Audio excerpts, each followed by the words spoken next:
Vous écoutez les podcasts de Medinoc, dédiés à la gestion d'entreprise pour les médecins libéraux. Dans ce nouvel épisode, nous vous aiderons à comprendre comment optimiser et développer les ressources financières de votre cabinet médical afin d'en assurer la pérennité, de soutenir son développement et de sécuriser vos investissements dans un contexte économique et sanitaire en constante évolution. Optimiser les ressources financières d'un cabinet médical repose sur une approche équilibrée combinant 3 leviers indissociables: l'augmentation des revenus, la maîtrise rigoureuse des dépenses et le développement stratégique des activités.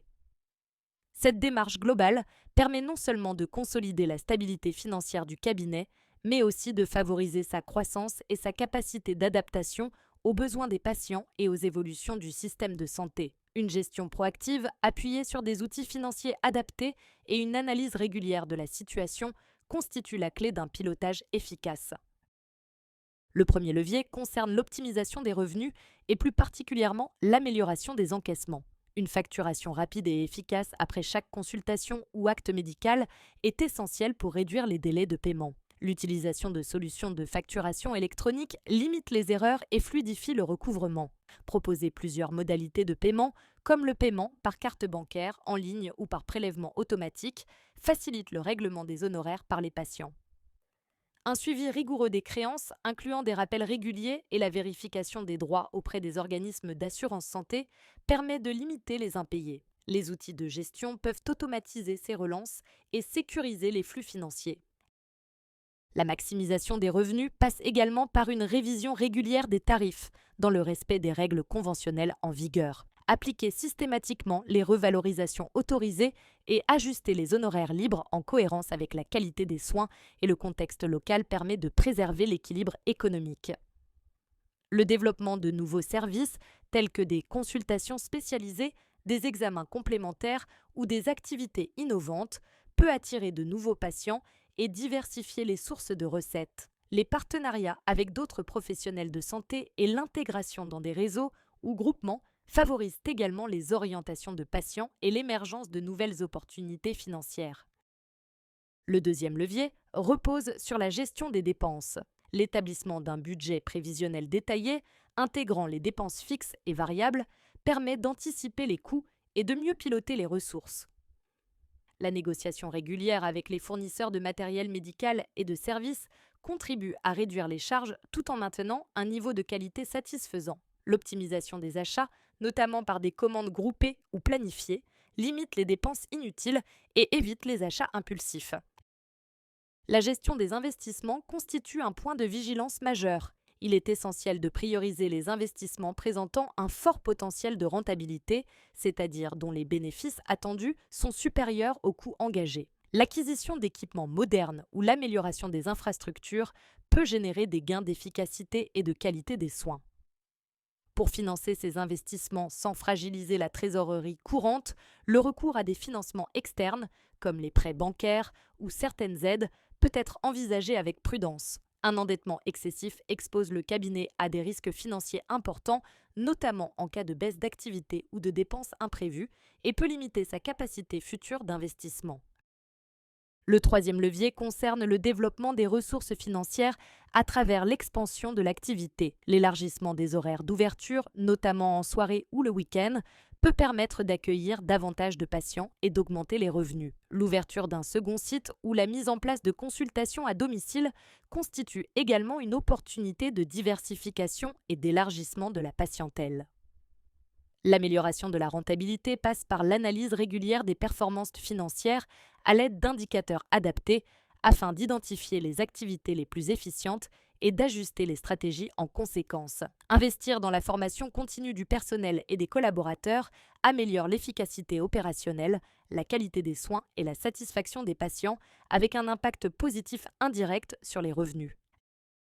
La gestion de la trésorerie est un pilier fondamental. Mettre en place des prévisions de trésorerie régulières permet d'anticiper les besoins financiers et de gérer les liquidités de manière proactive. La constitution d'un fonds de réserve est indispensable pour faire face aux imprévus et garantir la stabilité financière du cabinet, notamment en période de transition ou d'investissement. Au-delà de l'optimisation interne, il existe de nombreuses sources de financement complémentaires. Les prêts bancaires peuvent financer des investissements ou des besoins en fonds de roulement, à condition de rester compatibles avec la capacité de remboursement du cabinet. Les subventions publiques constituent une autre piste importante. Des aides peuvent être accordées par l'État, les collectivités territoriales ou les agences régionales de santé pour soutenir des projets visant à améliorer l'accès aux soins, moderniser les équipements, développer la télémédecine, favoriser l'installation dans des zones sous-dotées ou financer des actions de prévention et de santé publique. Certaines subventions peuvent également concerner l'innovation, la formation continue ou l'intégration de pratiques éco-responsables. Le financement participatif, également appelé financement par la contribution du public, permet de collecter des fonds auprès de particuliers via des plateformes en ligne. Il offre l'avantage de limiter le recours aux prêts bancaires et de tester l'adhésion du public à un projet innovant. Toutefois, son succès dépend fortement de la qualité de la préparation, de la communication et du temps investi pour promouvoir la campagne. Le recours à des investisseurs privés ou à des sociétés spécialisées dans le financement de projets innovants doit être envisagé avec une grande prudence. Ce type de financement peut entraîner une perte de contrôle sur les décisions, une pression accrue sur la rentabilité et des contraintes importantes sur la gestion du cabinet. Les risques de conflit, de dépendance financière et d'atteinte à la réputation ne doivent pas être sous-estimés. Le crédit bail constitue une alternative pour financer l'acquisition d'équipements médicaux coûteux sans mobiliser immédiatement des fonds importants. Il permet d'étaler les paiements et de préserver la trésorerie, mais peut générer un coût total plus élevé et limiter la flexibilité financière à long terme sans garantir la propriété du matériel à l'issue du contrat. D'autres opportunités existent au sein des réseaux professionnels et des associations médicales qui proposent des soutiens financiers ou des partenariats, notamment pour la coordination des soins. Ces financements visent à améliorer la qualité et l'efficacité de la prise en charge des patients, à soutenir le travail en équipe et à développer des outils numériques ou organisationnels en contrepartie d'engagements mesurables. Enfin, certains programmes de soutien aux projets innovants et aux structures émergentes dans le secteur médical offrent des financements, des accompagnements et une visibilité accrue. L'accès à ces dispositifs repose sur la qualité du projet, la solidité du plan de développement et la capacité à démontrer la valeur ajoutée pour le système de santé.